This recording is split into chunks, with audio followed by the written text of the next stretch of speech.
ધમકી પણ આપવામાં આવી રહી છે. ગુજરાત અનેક સંસ્થાઓ આવા સામે આવી રહ્યા છે. ખાસ કરીને જ્યારથી સ્થાનિક સ્વરાજની સંસ્થાઓની ચૂંટણીઓની જાહેરાત થઈ છે, પહેલા દિવસથી ગુજરાતમાં ભારતીય જનતા પાર્ટીનું જે ભ્રષ્ટ શાસન છે, જે કુશાસન છે, એનાથી લોકો મુક્તિ મેળવવા માગે છે, પરિવર્તન કરવા માગે છે. અને પરિવર્તનની હવા એક જનાક્રોશ યાત્રાથી શરૂઆત થઈ ગઈ છે.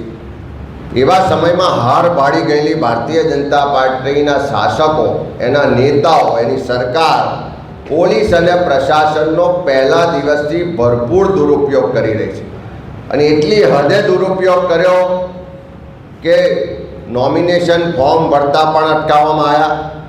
અપક્ષો અને બીજી પાર્ટીઓ માટે ઉમેદવારો શોધવાનું કામ પણ પોલીસે કર્યું. પ્રશાસને બધી જ રીતે ભાજપને મદદ કરવાનો પ્રયત્ન કર્યો. અને ખાસ કરીને પોલીસે તો જાણે ભારતીય જનતા પાર્ટીનો કેસરીયો ખેસ ધારણ કરી લીધો હોય એવી સ્થિતિ ગુજરાતમાં છે. ફોર્મ પાછા ખેંચાવવામાં પણ પોલીસની ભૂમિકા વિવાદાસ્પદ રહી.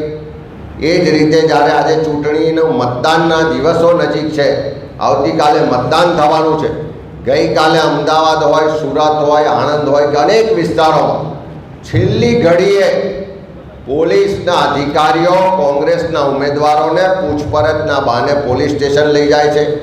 કેટલી જગ્યાએ તો કોઈ પણ આધાર પુરાવા ફરિયાદ વગર પૂછપરછ કરવી છે એમ કરીને પોલીસ સ્ટેશન કે અજાણ્યા સ્થળોએ લઈ જઈ અને કલાકો સુધી કોંગ્રેસના ઉમેદવારોને ગોંધી રાખવામાં આવે છે.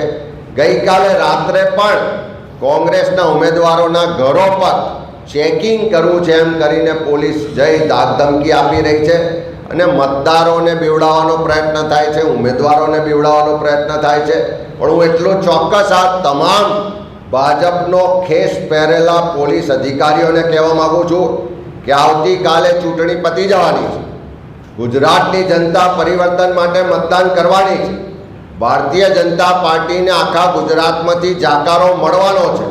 પણ જે અધિકારીઓ, જે કર્મચારીઓ ભારતીય જનતા પાર્ટીના રાજકીય એજન્ડા મુજબ એમના હાથા બની અને એમના કાર્યકર હોય એ રીતે પોતાની ફરજ ભૂલીને જેમણે કામ કર્યું છે, ખોટા કૃત્ય કર્યા છે, એવા એક પણ અધિકારી કર્મચારીને છોડવામાં નહીં આવે.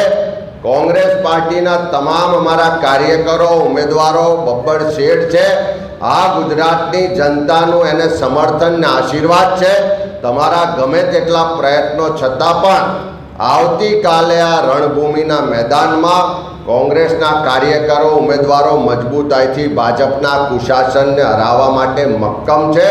અને ગુજરાતની જનતાનો જે મૂડ છે, જે મિજાજ છે, જે પરિવર્તનનો પવન ફૂંકાયો છે, એ આવતીકાલે મતદાનથી પણ જોવા મળશે. ને આ જે અધિકારીઓ હાથા મળ્યા છે, હાથા બન્યા છે, એવા લોકોને પણ છોડવામાં નહીં આવે. ऐसे ही अन्य खबरों के लिए चैनल को सब्सक्राइब कीजिए. खबरों का नोटिफिकेशन पाने के लिए बेल आइकॉन को जरूर दबाएं.